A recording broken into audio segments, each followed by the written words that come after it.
오늘 설교 제목은 부와 가난에 대한 예수님의 선언, 캐리그마에 대해서 제목이고요. 말씀을 보도록 하겠습니다. 부와 가난에 대한 예수님의 선언의 제목인데요.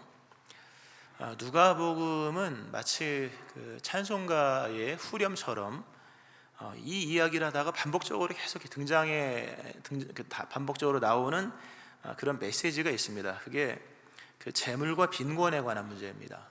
어떤 이야기를 하다가 꼭 말미에는 꼭 요 얘기가 나옵니다. 물질과 재물 또는 풍요와 빈곤에 관한 말씀이 나옵니다. 1장의 마리아의 노래에도 나오고요, 또 3장의 세례요한의 설교에도 나오고, 예수님의 처음 설교했던 이사야의 예언에 대한 그 4장, 누가복음 4장에 관한 말씀도 그러하고, 또 6장에도 나오고요, 또 어리석은 부자의 비유 12장에 나오고요, 또 염려에 관한 말씀, 그리고 14장에도 나오고 16장에 부자와 거지 나사로의 비유 거기서도 아주 크게 나오고요, 또 한 부자 관원의 어떤 근심에 대한 18장에 나오고, 삭개오 19장에 나오고, 또 예수님 십자가 달려 죽으실 때 아리마대 사람 요셉 이야기도 나오고, 길게 나옵니다. 쭉 나오면서 여러 얘기를 하는 것 같은데 결론은 아니지만, 결론적으로 꼭 물질과 재물, 빈곤과 풍요의 부자에 대한 그런 내용들이 나오는 것을 볼 수가 있습니다. 전반적으로 보면 하나님께서 가난한 자들에게 관심을 갖고 있는 것들로 나오고, 풍요와 번영이 한 인생의 때로는 어두운 그림자로서 제시될 수 있다는 것도 나오는 것을 볼 수가 있습니다. 물론 그렇다고 해서 풍요에 대한 것을 완강히 거부하는 것은 아닙니다. 무조건 부를 배척한다거나 풍요를 이상한 것으로 말씀하지는 않습니다. 부자들에 관한 경고도 나오지만, 구원받은 부자 이야기, 삭개오였죠. 구원받은 부자 이야기도 나오고, 또 전도자들에 대한 여정 속에 준비할 것은 아무것도 없다 이렇게 말씀하시면서, 동시에 그들에게 음식과 숙소를 제공하는 사람들은 복이 있다 이렇게 그 전도인들에게는 가난한 것을 요구하셨고, 그러나 그들을 돕는 부한 사람들에게는 복이 있다 이렇게 말씀하시고, 또 하나님의 어떤 소유물이 하나님의 그리스도 예수의 선한 역사 속에 귀하게 쓰여지는, 그래서 여인들이 자기의 소유로 예수님을 섬겼던 그런 내용도 나오는 걸 봤을 때 균형 있게 잘 이렇게 들어야 되는 상황 속에서, 그러나 기본적으로는 물질에 대해서 상당히 경계를 하는 그런 말씀들로 나오는 것을 볼 수가 있습니다. 오늘 본문에도 보면 줄인 자는 복이 있다, 또 우는 자는 복이 있다 이렇게 말씀하시고, 가난한 사람 복이 있다, 하나님의 나라가 그들의 것이다 이렇게 말씀을 합니다. 여러 이제 맥락 속에서 또는 정황 속에서 설교 말씀이 제시가 되겠죠. 일단 기본적으로 시대 당시의 어떤 정세적인 상황 속에서 말을 한다면, 당시 로마가 세계를 지배했고, 로마 이전에 헬라가 지배를 했거든요. 알렉산더 대왕. 알렉산더는 땅에 욕심이 있는 사람이라기보다는 이데올로기에 욕심이 있어서 그 아리스토텔레스의 제자로 이렇게 얘기하지 않습니까? 헬라 철학의 사상과 언어와 그 모든 것들을 가지고 세상을 구원하자 이런 개념입니다. 그래서 세상을 정복하면서 정복한 모든 나라를 헬라화 시켜 나가는, 그러니까 유대인들에게 얼마나 핍박이 거셌겠습니까? 유대인들 이미 하나님을 경외하고 그들에게는 성경이 있는 민족이었는데, 그러니까 헬라가 지배하면서 또 로마가 지배하면서 엄청난 박해를 하여서, 그 박해와 어떤 그 헬라의 사상과 이데올로기 속에서 성경대로 살기가 너무 힘듭니다. 당연히 가난한 자가 될 수밖에 없는데, 그럼에도 불구하고 그런 시대 속에 부유한 삶을 사는 사람은 분명히 세속화된 사람들이다, 이런 개념으로 설명이 충분히 가능합니다. 그래서 예루살렘 안에, 성 안에서 번영을 누리며 살아가는 사람들은 분명히 세상이 요구하는, 헬라 또는 로마가 제시하는 것들에 대해서 세상 말로 야합을 한 세속화된 사람들이므로 그들에게는 저주가 있을 것이다 이렇게 설명을 해도 아무런 문제가 없습니다. 역사적 개념 속에서. 또 그런가 하면 누가복음 전반에 깔려있는 것 중에 하나가 물질이 영혼에 끼치는 영향에 대한 말씀으로서 얘기도 됩니다. 물질은 굉장한 중력을 가지고 있죠. 견물생심, 없는 마음도 물질이 만들어내잖아요. 사람이 멀쩡하다가도 돈이 생기면 이상하게 되어지는 사람이 있고, 착한 사람인 줄 알았는데 길거리에 금덩어리가 떨어져 있다 그러면 누구나 다 뭡니까? 저게 내 것이다 이렇게 생각을 하잖아요. 그러니까 풍요는 영적 가치에 대한 사람의 감각을 충분히 무디게 만들 수 있는 굉장히 위험적인 요소가 있다 하는 것이죠.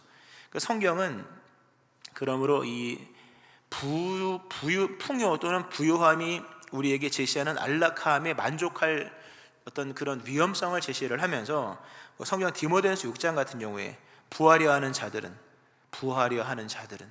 다 우리 부자 되고 싶어 하잖아요. 부하려 하는 자들은 시험과 올무와 여러 가지 어리석고 해로운 욕심에 떨어진다. 그러면서 떨어지나니 곧 사람으로 파멸과 멸망에 빠지게 하느니라. 돈을 사랑함이 일만하게 뿌리가 되나니 이것을 탐내는 자들은 미혹을 받아 믿음에서 떠나 많은 근심으로 자기를 찔렀도다. 부자 되고 싶어하는 사람들은 다 벼랑 끝에 서 있는 거죠. 언젠가는 떨어질 것이고 한번 빠지면 나올 수 없는 무지무지한 늪에 빠져 있는 것과 똑같아요. 빠진다는 얘기죠. 결국 수많은 근심으로서 믿음에 떠나게 된다, 이런 얘기를 성경은 우리 경고를 합니다. 그런 관점 속에서 참 이 누가복음에서 우리에게 여러 경각을 일깨워 줍니다. 풍요는 좋은 것인 것 같으나 수많은 위험성을 가지고 있다는 부분에서 늘 조심해야 될 것은 분명하고요. 그러나 이 근본적으로 오늘 예수님의 소위 평지설교를 기점으로 해서 이후에 펼쳐지게 될 예수님의 수많은 메시지의 어떤 초점은 바리새인들과의 논쟁 속에서 나옵니다. 바리새인들과 논쟁 속에서 예수님과 바리새인들의 어떤 관계는 좋지가 않았죠. 여러 논쟁점이 있었죠. 안식일 논쟁이 대표적이었죠. 안식일, 그건 오늘 얘기할 건 아니니까 지나갔고요. 예수님과 바리새인들의 논쟁 중심 가운데 가장 쟁점이었던 부분은 물질적인 소유 또는 부유함 또는 가난에 관한 성경의 입장에 대한 견해가 달랐다는 겁니다. 예수님은 성경의 원작자죠. 성경의 원작자요. 바리새인들은 성경을 신봉하는 자들인데 놀랍게도 물질적인 소유와 부와 또는 풍요와 가난에 관한 성경의 입장의 견해가 너무나도 달랐다.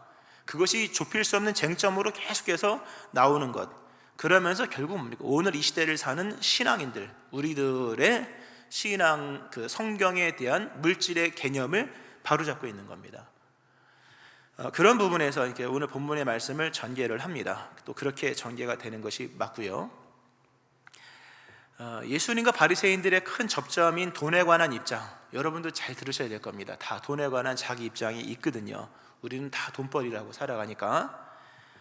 논점은 이거였습니다. 바리새인들과 예수님에 대한 돈의 그 물질에 관한, 풍요에 관한 또는 가난에 관한 어떤 여러 이렇게 논점이 있었는데, 그 논점의 결론이 뭐냐, 어떤 쟁점이 뭐냐 할 때, 하나님과 재물이 거리낌 없이 함께할 수 있는가? 하나님과 재물이 거리낌 없이 함께할 수 있는가? 이게 논점이었습니다. 예수님이 여러 비유를 하시면서 또는 쟁론을 하시면서 내리신 결론이 16장 13절에 나옵니다. 찾지 마시고 그냥 들으시면 됩니다. 예수님이 그런 말씀하십니다. 집 하인이 두 주인을 섬길 수 없나니 혹 이를 미워하고 저를 사랑하거나 혹 이를 중히 여기고 저를 경히 여길 것임이라. 너희는 하나님과 재물을 겸하여 섬길 수 없느니라. 너희는 하나님과 재물을 겸하여 섬길 수 없느니라. 예수님의 결론입니다. 논점이었던 하나님과 재물이 거리낌 없이 함께할 수 있는가에 대한 예수님의 결론은 너희는 하나님과 재물을 겸하여 섬길 수 없다. 만일 하나님과 재물이 있다면 거리낌 없이 함께할 수 있는 것이 아니니까 긴장감을 가지고, 때로는 불편함을 가지고, 때로는 고민을 가지고, 그 정도는 양심상 있어야 된다는 말씀을 하는 것이요, 원론적으로는 하나님과 재물을 겸하여 섬길 수 없다고 결론을 내리십니다. 재미있는 건 누가복음 16장에 예수님의 결론이 16장 13절에 나오는데요, 그 설교를 듣고 있는 바리새인들의 반응이 거기 나오더라고요. 16장 14절에 보면 이런 말씀입니다. 바리새인들은 돈을 좋아하는 자들이라. 이 모든 것을 듣고 비웃거늘. 예수님의 설교를 쭉 바리새인들이 듣고 있습니다. 다 듣고 나서 나중에 비웃는 겁니다. 피식 비웃는 거죠.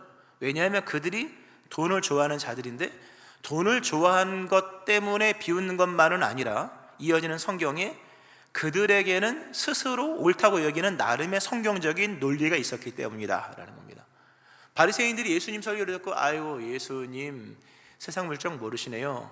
결혼도 안 해보시고 땅도 안 사보시고 집도 안 사보시고 애들 학비도 안 대보신 분이 뭘 알겠습니까? 뭐 이런 얘기를 말하는 것만이 아니라 바리새인들의 성경의 견해 속에서 나름의 견고한 물질, 풍요, 가난 또는 부유함에 대한 바리새인들의 입장이 있었다는 거죠. 그들의 입장을 가지고 예수님의 말씀의 결론을 비웃는 내용이 16장에 나옵니다. 바리새인들은 하나님과 재물이 거리낌 없이 함께할 수 있다고 성경을 이해했습니다. 하나님과 재물은 거리낌 없이 공존할 수 있는 것이다. 그게 그들의 신학이었습니다. 그들은 돈 버는 거, 물질을 축적하는 거에 대해서 아무런 거리낌이 없이 도리어 그것을 자랑스럽게 여겼다는 거죠. 그들이 그렇게 자랑스럽게 여길 수 있었던 것은 신명기적인 풍요 이해가 있었기 때문입니다. 신명기적인 풍요 이해. 사람은 자신감이 있으려면요, 내면에 이론이 있어야 됩니다. 내면에 이론 체계가 구축된 사람이 자존감이 높습니다. 바리새인들이 예수님의 그 위대한 설교를 듣고 피식하고 비웃을 수 있었던 것은 욕심에 이끌린 것만이 아니라 그들 안에 나름의 믿음의 구조가 있었기 때문이다. 소위 신명기적인 풍요 이해. 신명기 28장이 대표적인 말씀이죠. 네가 네 하나님 여호와의 말씀을 청종하면 이 모든 복이 내게 임하며 내게 이르리니 성읍에서도 복을 받고 들에서도 복을 받을 것이며 내 몸의 소생과 내 토지의 수산과 내 짐승의 새끼와 우양의 새끼가 복을 받을 것이며. 하나님께 순종하면 존재를 떠나 사람도 복을 받지만 그 사람에게 속한 심지어 우양마저도 복을 받고, 하나님께 순종하면 때와 장소를 가리지 않고 성읍이든 성밖이든 복을 받고, 하나님께서 복을 주시려면 떡반죽 구름마저 복을 받아서 우리가 뭘 굳이 신경 쓰지 않아도 엄청난 복을 주신다. 부요함, 풍요는 하나님의 축복하심이요 그러므로 우리에게 있는 물질과 부와 이 축적된 부의 현상들, 이런 양상들은 다 하나님의 계명에 순종한 우리의 결과다, 이렇게 얘기를 하는 겁니다. 탄탄한 논리죠.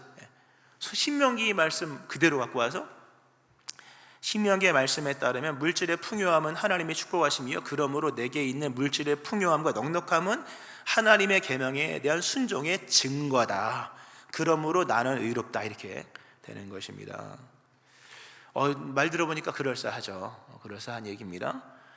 정말 그렇다면 번영이라고 하는 것은 하나님의 호의의 분명한 표시인가?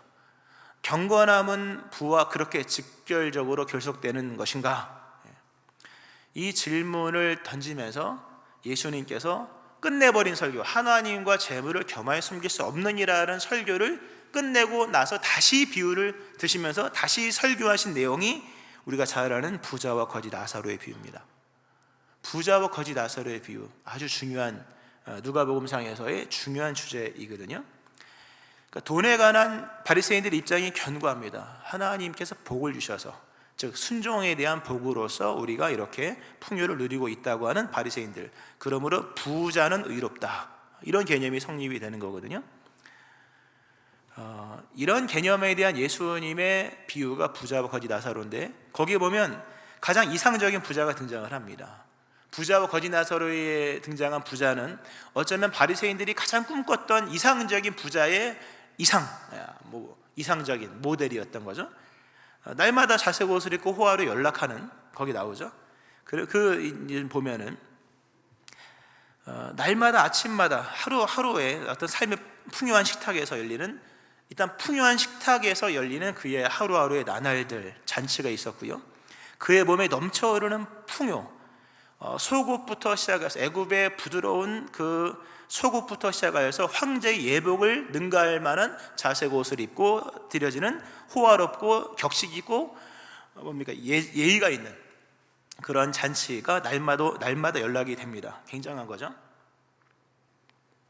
진짜 부자는 모르겠습니다만 진짜 부자는 속부터 부자입니다. 속옷부터 명품이에요.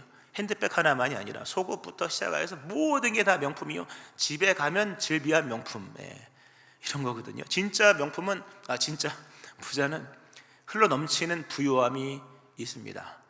이게 이제 누가복음 16장에 나오는 어쩌면 바리새인들이 꿈꾸는 가장 이상적인 부자의 삶, 부자의 모습이었거든요. 근데 그 비유의 부자의 모습 굉장하죠. 그러나 죽음 이후에 지옥에 가더라고요. 이거 엄청난 예수님의 반론입니다. 너희들이 그렇게 생각하는 풍요는 하나님의 축복, 순종에 대한 축복이요 풍요가 곧 의롭다고 여기는 것에 대한 이해를 조정하지 않고 또는 버리지 않는다면 너희가 그렇게 의롭다고 여기는 부와 함께 멸망할 것이다 말씀을 하고 있는 겁니다. 중요한 얘기죠. 또 너희가 반대로 그렇게 저 사람이 저렇게 가난하게 사는 원인은 하나님께 얼마나 불순종을 했기 때문에 저렇게 못 살까? 저 사람의 빈곤과 가난함과 저렇게 궁핍한 삶은 불순종에 대한 결과여 저들은 불의한 자다. 그 도식은 충분히 깨질 수 있다는 말씀을 예수님께서 하시면서 결국 풍요냐 가난이냐에 대한 얘기가 아니라 성경을 기반으로 하고 있는 물질에 대한 또는 가난에 대한 그들의 이해가 틀렸다 또는 틀릴 수 있다는 말씀을 예수님께서 하고 계신 겁니다. 우리가 그 장로교죠, 장로교단인데요, 칼빈의 영향이 크죠. 다 장로교는 칼빈의 영향 속에 있는 거니까 칼빈이 예정론을 얘기하고 이제 직업 소명서를 얘기를 합니다. 모든 직업은 하나님께서 주신 것이다. 굉장히 귀한 것인데 그게 이제 악용이 되는 경우가 있죠. 그럼 나를 불렀다, 하나님이 나를 지명하여 불렀다, 내가 선택받은 예정받은 선민이라면 무엇으로 나의 선택을 입증할 것인가, 이 얘기가 나오는 거잖아요. 뭐 이런 얘기 많습니다. 당신 구원받았냐? 구원받은 증거가 뭡니까? 예, 방언을 하니까요. 뭐 이런 것처럼 뭐 틀린 말은 아니죠. 당신이 하나님의 예정된 선민이라면, 특별히 직업소명서에 관한 개념 속에서 당신이 하나님의 선택받은 증거가 뭐냐? 제가 사업을 하는데 사업이 이렇게 잘 되지 않습니까? 나는 부자잖아요. 부자임으로 하나님이 나를 선택한 것이 입증이 되잖아요. 내가 이렇게 넉넉한 삶을 사니까 이것이 하나님께서 나를 복주시고 나에게 은혜 베푸신 증거잖아요. 이렇게 되고 있는 겁니다. 이게 한국 교회에 굉장히 깔려 있는데요, 물론 다 그렇게 해석을 하는 건 아니죠. 모든 직업은 귀하다는 개념으로만 딱 하면 되는데 입증, 선택받은 표지를 무엇으로 삼을 것인가에 대한 문제를 가지고 접근하며 자신의 부와 풍요를 무조건적으로 하나님께서 내게 주신 선택의 징표로 얘기한다고 하는 것은 바리새인들의 전형입니다. 전형적인 모습이라고 하는 거죠. 예수님은 그들의 것들을, 물론 바리새인들의 주장이 틀리지는 않습니다. 그죠? 왜냐하면 성경에 나와 있으니까. 예수님도 16장에 관한 말씀 보면 1점이라도 함부로 버리면 안 되니까요. 바리새인들의 입장이 틀린 것은 아니지만 정말 그들이 하나님의 말씀에 순종하여 물질의 복을 받은 것이고 그들의 물질의 풍요함과 부유함이 의로움의 증거라고 한다면 다음의 이야기도 받아들일 수 있어야 된다. 이 말씀으로 누가복음 전체는 우리를 이끌고 갑니다. 만약 그것이 뭐냐면 버릴 수 있느냐에 대한 얘기입니다. 순종하여서 그렇게 물질의 복을 많이 받았다면 하나님께서 물질에 대해서 말씀하시는 또 다른 말씀도 순종할 수 있느냐? 순종하여 물질의 복을 그렇게 많이 받아서 너희의 부유함이 너희의 의로움의 증거라고 한다면, 정말 너희가 믿음을 말씀에 순종하여 그렇게 의로운 삶을 살고 있다면 하나님이 물질에 관해서 다르게 말씀하시는 부분, 물질을 팔아서 가난한 자에게 줘라, 물질을 팔아서 하나님의 나라와 의를 위해 써라, 물질에 파는 정도로 아니라 다 팔으라, 다 팔어, 이것도 나오잖아요. 누가복음 18장에 보면 다 팔어 라는 부분에서 과연 너희가 그것을 행할 수 있느냐라는 부분에서 행할 수가 없다면, 그들이 그렇게 성경을 가지고 부유와 풍요와 물질적인 부에 대한 견해를 얘기하는 것도 다 뭡니까? 자기 주장에 불과한 것이다 라는 말씀을 하고 있는 겁니다. 예수님께서 이 물질은 하나님의 복이요 그 복은 순종에 대한 대가로서 내게 주어진 물질과 풍요함은 나의 곧 의로우며 나의 순종의 증거다. 우리가 그 정도는 좀 갖고 있거든요, 생각을요. 의로움 정도는 아니지만 순종에 대한 복으로서 이렇게 생각을 하고, 물질이 하나님의 복이다 이런 개념까지는 적어도 갖고 있는데, 정말 그것이 하나님의 복이라면 우리는 예수님께서 균형 있게 우리에게 제시하시는 또 다른 이야기도 들을 수 있어야 됩니다. 사실요. 누가복음 18장에 보면 한 부자 관원이 오죠. 마태복음 상으로는 청년인데 부자라고 나옵니다. 청년인데 부자 되기가 어렵잖아요. 근데 청년인데 부자였고 굉장히 좋은 관원으로 왔을 때 유능한 그 부자 청년이 오죠. 그가 얘기하죠. 어떤 관리가 물어 이르되 선한 선생이며 내가 무엇을 하여야 영생을 얻으리까? 바리새인들의 논조와 똑같은 논조입니다. 영생은 무엇을 해서 받는 게 아니라 주셔서 얻는 것이지 취해서 얻는 게 아니잖아요. 근데 마치 영생조차도 내가 선한 것을 행했기 때문에 얻는, 영생을 얻기 위해서 왔다고 말하지만 실상은 자기에게 영생이 있다는 것을 증명하기 위한 그런 뉘앙스로 왔던 이 사람에게 여하간 예수님께서 그런 얘기를 하십니다. 너에게 있는 것을 다 팔아서 가난한 자들에게 나눠줘라. 그리하면 하늘에서 너에게 보화가 있을 것이다. 영생을 원해? 그럼 다 팔어. 다 팔아서 가난한 자들에게 나눠줘라. 그리고 와서 나를 따르라 라고 얘기했을 때 이 사람이 큰 부자이므로 이 말씀을 듣고 심히 근심하더라. 마태복음 슬픈 기색을 띠며 가죠. 다시는 안 들어오죠. 중요한 얘기입니다. 우린 다 부자 되기를 원합니다. 또 되면 좋겠습니다. 다 부자가 되기를 원하고, 그건 모두가 마찬가지, 저도 마찬가지입니다. 진솔한 얘기로 당연한 얘기죠. 그런데 하나님의 물질의 세계 속에서는 그런 것만 있는 것이 아니라 때때로 팔아서 가난한 자에게 줘라, 이 부분도 있는 것인데, 이 부자 청년, 18장에 나오는 부자 청년, 또는 본문의 어떤 청중으로 대두가 될 수 있는 바리새인들, 또 예수님께 누가복음 상에서 계속 청중으로 삼으셨던 바리새인들은 지나치게 부자가 되어 있어서 도저히 자신의 부유함을 내려놓을 수가 없는 사람들이 되고 말았다. 도저히 자신의 부유함, 이미 비단에 감싸인 안락 중에서 오래 누워 있었고, 잔치의 식탁에 너무 입맛이 길들여져 있었고, 여유로운 안전 중에 너무 편안하게 쉬어 있어서, 또 필요한 것은 얼마든지 돈으로 살 수 있는 여유가 있었기 때문에 돈을 정리하고 물질을 정리한다고 하는 부분에서 도저히 이해가 되지 않는 겁니다. 결국 나를 따르라고 말씀하신 새로운 말씀이 등장을 했을 때 그들은 지나치게 부자였었기 때문에, 물질을 섬기는 자였기 때문에 예수님을 택하지 못하고 하나님의 뜻을 따르지 못한 채 그저 근심만 하다가 예수님을 떠난 사람의 모습이 나온다는 거죠. 어쩌면 냉정한 얘기로 우리에게 있는 믿음이 주시는 하나님에 대한 이해 속에서 믿음일 수가 있는 겁니다. 주시는 하나님. 근데 하나님은 거두시기도 하잖아요. 욥에게 온 시험이었죠. 거두시는 하나님으로 등장하여서 다 버리고 따라와. 물론 이렇게 극단적인 얘기는 어지간해서는 안 하시니까요. 걱정 안 하셔야 될 것 같은데, 그렇게 제시했을 때 과연 우리 안에 있는 믿음이 믿음으로 얘기할 수 있겠는가 라는 부분에서 본문의 말씀은 굉장히 중요한 주제를 우리에게 던지는 거죠. 특별히 오늘 설교 제목이 부와 가난에 대한 예수님의 선언, 가로 케리그마. 진짜 중요한 건 케리그마입니다. 설교 제목 속에 부와 가난에 대한 예수님의 선언, 케리그마. 케리그마는 그냥 던져진 말씀입니다. 선포된 말씀이, 예수님께서 회수하려는 말씀이 아닙니다. 이걸 해서 이렇게 되기를 바라는 말씀으로서 회수나 이런 말씀이 아니라 던져버린 겁니다. 던진 거죠. 던진 겁니다. 던져진 말씀으로 나머지는 듣는 사람의 결정에 따라 달라질 수 있는 겁니다. 이미 씨앗은 뿌려진 것이고 말씀은 선포되었습니다. 예언도 아니고 경고도 아닙니다. 이미 선언입니다. 지금을 위한 말씀이며 지금 실행되는 말씀입니다. 그래서 오늘 이 말씀 속에 지금 줄인 자는 복이 있다, 지금 우는 자는 복이 있다, 복이 있을 것이다가 아닙니다. 또 지금 부유한 자 너희는 화 있다, 그리고 지금 배부른 자, 지금 웃는 자는 화 있을진저, 화가 있을 것이다, 화 있다, 현재형으로 얘기를 하는 겁니다. 예언도 아니고 경고도 아니고 이미 선언이다. 지금 말씀이다.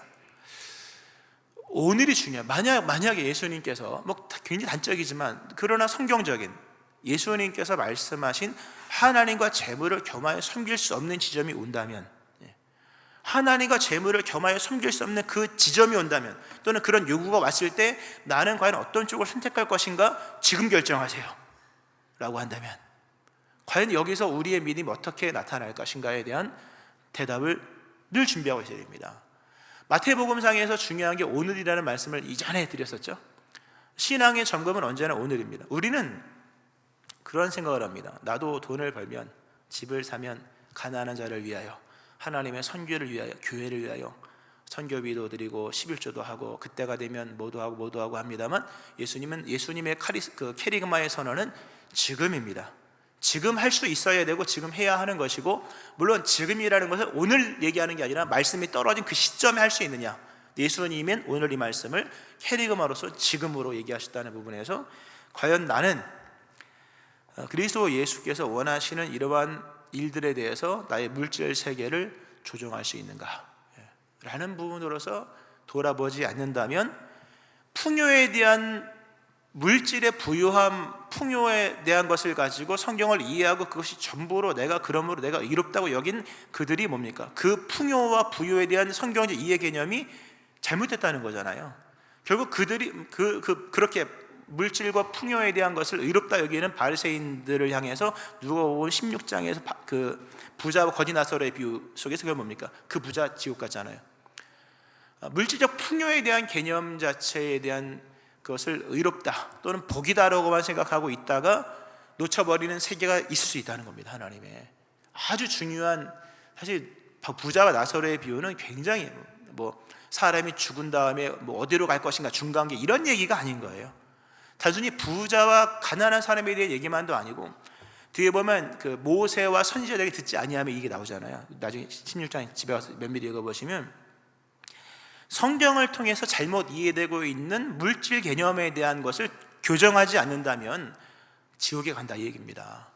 아주 두려운 얘기를 하고 있는 것이죠. 말씀을 좀 이렇게 다시 정리를 하면서요.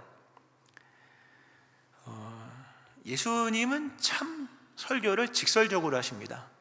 만약에 이 본문의 설교를 정말 예수님처럼 전하여서 가난한 자 복이 있다, 줄인 자 복이 있다, 지금 우는 자 복이 있다, 하나님의 나라가 너희 것이요 너희가 배부를 것이요 웃을 것이다, 반면에 너희 부유한 자요 너희는 지금 이미 위로를 받을 화 있을 것이다, 화 있을진저 너희 배부른 자요 화 있을지 너희 웃는 자요 나중에 굶주릴 거야, 너희 다 울을 거야, 이렇게 설교를 한다면 아마 예수님 다 쫓겨날 겁니다. 그래서 예수님 설교 아무도 안 들을 거예요. 근데 그게 예수님 설교였다니 들어야 되는 겁니다. 여기서 여러분 물질이 많은 자여 조심하십시오 이렇게만 해도 아마 주저할걸요. 하나님과 재물이 거리낌 없이 공존할 수 있다고 배워온 우리들입니다. 우리가 바리새인을 좀 깊이 있게 이해할 필요가 있는 것이요, 성경에 바리새인들이 그렇게 많이 등장합니다. 근데 바리새인에 대한 이해가, 해석을 우리가 좀 이렇게 교묘하게 해서 외식주의로만 이해했죠.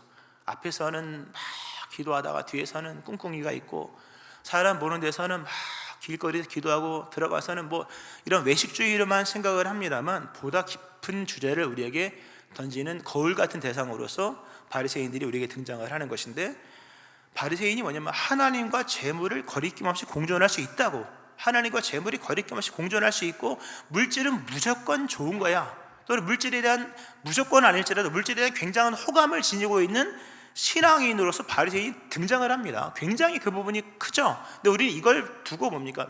이걸 제쳐놓은 상태에서 외식이라는 개념으로만 바리새인에 대한 이해를 합니다만, 실제로 우리가 정말로 고민해야 될 것은, 한국에서 기독교를 배웠다면, 한국이 뭡니까? 고도의 경제 성장이잖아요. 고도의 경제 성장 속에 모든 가치관이 물질 중심으로 바뀌었잖아요. 원래 한국은 윤리의 나라라고 하잖아요. 한국은 윤리의 나라면 전쟁도 잘 못하고 윤리가 중요한 나라였고, 윤리의 중심에 인간이 있었고 인본이 있었죠. 물론 신본도 있었죠. 이상한 신이었습니다만, 근데 이제 고도의 경제 성장이 되면서 모든 게 다 거기에 이제 블랙홀처럼 다 빨려들면서 물질 중심의 가치관이 지배적인 시대가 되었다는 거죠. 지금 너무 팽배하죠. 그런 고도의 경제 성장과 더불어서 기독교도 같이 거기에 맞물려 갔거든요. 하나님을 열심을 다해 섬기면 복을 받는다. 틀린 말 아닙니다. 물론 하나님께 순종하면 복을 받는다. 틀린 말 아니죠. 근데 거기서 배워진 기독교인들의 상당수가 하나님과 재물이 거리낌 없이 공존할 수 있다는 생각 속에서 내게 주어진 물질과 풍요함과 이런 부분에 있어서 아무런 고민이 없는 거예요. 거리낌이 없는 겁니다.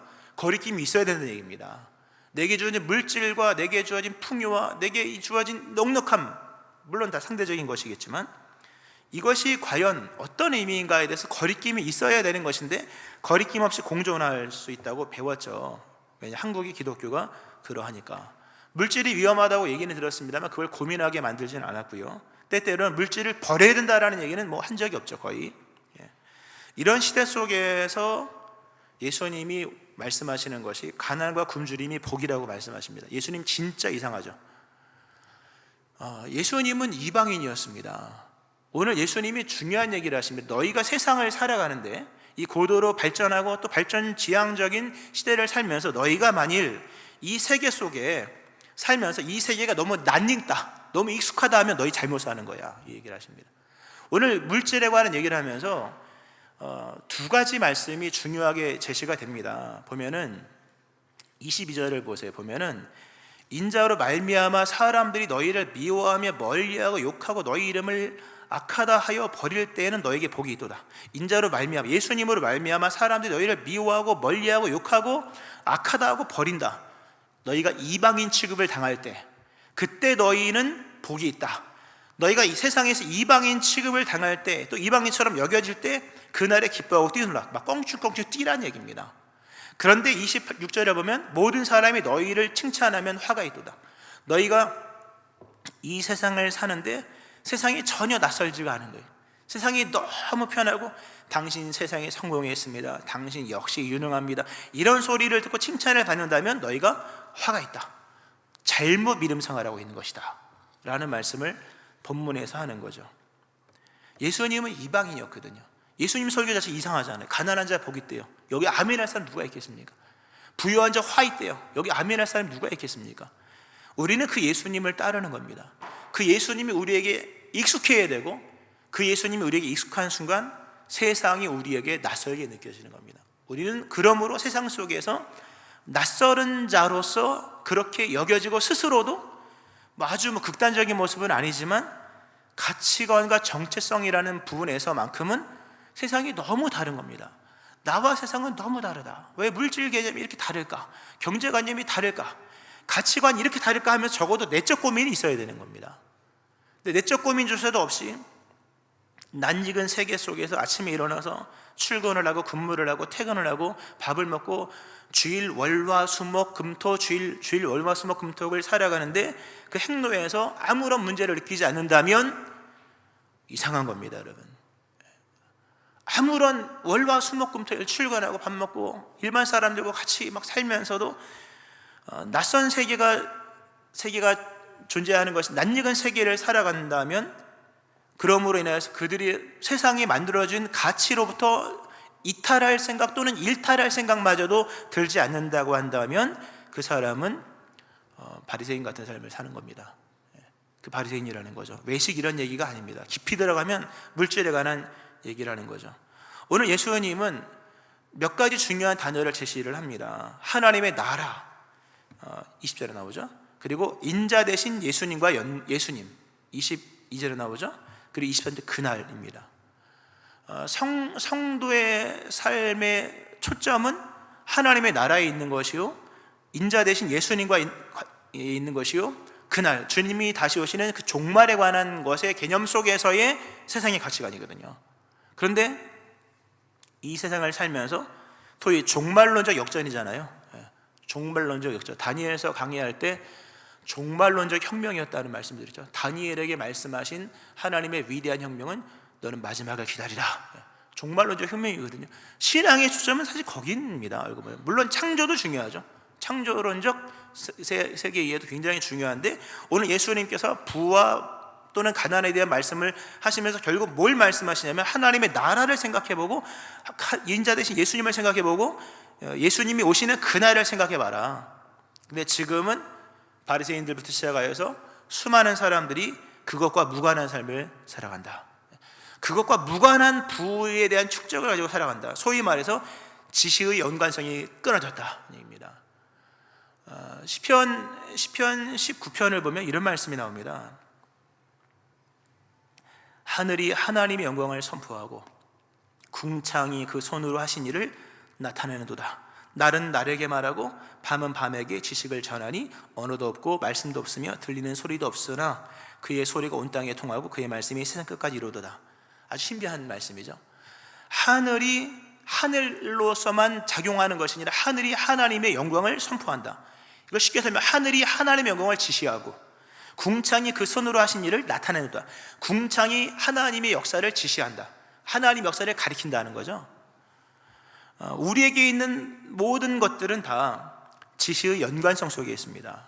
하나님이 우리에게 물질을 주신 것은 너 먹고 너 잘 살라고 주신 것이 아니라 그 물질은 하나님의 나라와 연관성 있는 그 지시 연관성 속에서 주신 것이요, 인자 되신 그리스도 예수님과 모종의 연관이 있도록 주신 것이요, 주님이 다시 오시는 그 마지막 그날의 연관성이 있도록 주신 것입니다. 우리에게 주신 모든 물질, 풍요, 시간, 그 모든 것들은 다, 그러니까 소유할 수 있는, 내 것 되게 할 수 있는 모든 것들은 다 하나님의 나라, 인자 되신 예수 그리스도, 그리고 다가오시는 그리스도 예수의 그날과 연관된 지시의 개념 속에서 주신 것이다. 근데 사람들이 그거를 다 망각한 채 모든 만물과 물질에 대한 것을 이 땅에 속한 것으로 땅에 쌓아놓고 있다는 거죠. 성경에 그런 말씀이 누가복음 12장에 보면, 누가복음입니다. 누가복음 12장에 보면 어리석은 부자가 나오고 자기를 재물을 쌓아두고 하나님께 대하여 부여하지 못한 자, 어리석은 자 나오죠. 물질에 대한 어떤 연관성을 이해하지 못한 채 땅에만 쌓아놓으려고 하는 사람, 어리석은 자요, 내가 오늘 밤 너 데려가면 누구 것이 되겠냐. 야고보서에도 말씀하죠. 너희가 말세에 재물을 쌓았도다. 말세인데 재물을 쌓았다면 말세를 인정하지 않은 거잖아요. 다가오는 하나님의 나라, 펼쳐지는 하나님의 세계, 세상의 주인 되신 인자 되신 그리스도 예수, 다가오는 그날에 대한 것이 있다면 거기다 쌓아놓겠죠. 근데 거기다 쌓아놓지 않고 말세의 땅에다 재물을 쌓아두었다면 그것이 믿음이라고 얘기할 수가 없는 것입니다. 물론 이 말씀을 너무 이렇게 단적으로만 해석하여서 다 세상의 것을 하나님께 절대 얘기가 아닙니다. 그 얘기가 절대 아닙니다. 단 오늘 이 말씀처럼 본래 세상이 낯설어야 하는데 세상이 낯설지 아니하고 도리어 예수님이 낯설더라. 성경이 말씀하는 율법을 제대로 해석하신 예수님이 너무나도 낯설어서 예수님이 이방인처럼 여겨지는 장면이 누가복음에 많이 나오거든요. 엠마오로 가는 제자들이 예수님이 이방인이었잖아요. 예수님이 낯설었잖아요. 이분 누구냐? 예수님이 하신 말씀이 율법과 선지자가 원래 증거한 게 이거야. 내가 낯설었던 거 성경을 잘못 해석했기 때문이야. 그런 말씀이 엠마오로 가는 제자들에게도 나오고 성경 누가복음 여러 군데 나옵니다. 말씀을 좀 맺으면서요, 오늘 우리에게 있는 물질이 과연 우리에게 복인가 아니면 화인가는 여러분이 생각하시면 아실 겁니다. 이 물질과 이 소유와 이 풍요와 내게 주어진 이 소유, 이 돈에 관한 것들이 과연 어디와 연관되어 있는가?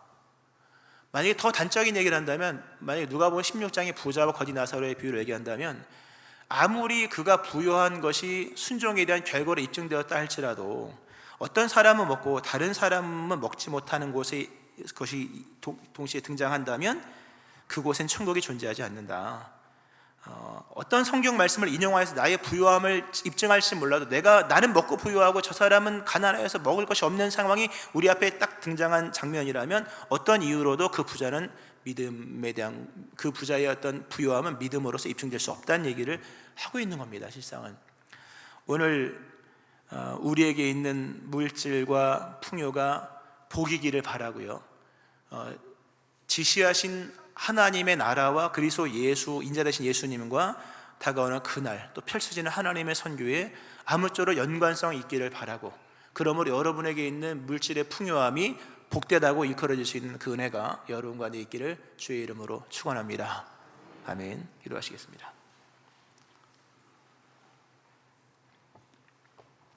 하나님 아버지, 우리에게 허락하신 물질, 풍요, 또 돈과 여러 재물들이 화인지 복인지 돌아보기를 원합니다. 하나님, 그 지시하심의 연관성에서 끊어져 버린 것은 복이라고 할 수 없는 것인데, 하나님의 나라, 인자 되신 예수님, 또 다가오는 그날 앞에서 우리의 물질이 어떤 의미로 작용되고 있는지를 보게 하시며 다시금 주권을 주님께 인정하여 하나님의 나라와 그리스도 예수의 세계와 주님 오시는 그날에 연결되어 나가는 그런 물질의 사용과 또 이해와 활용이 있는 저희를 되게 하여 주옵소서. 감사하며 예수님 이름으로 기도합니다. 아멘.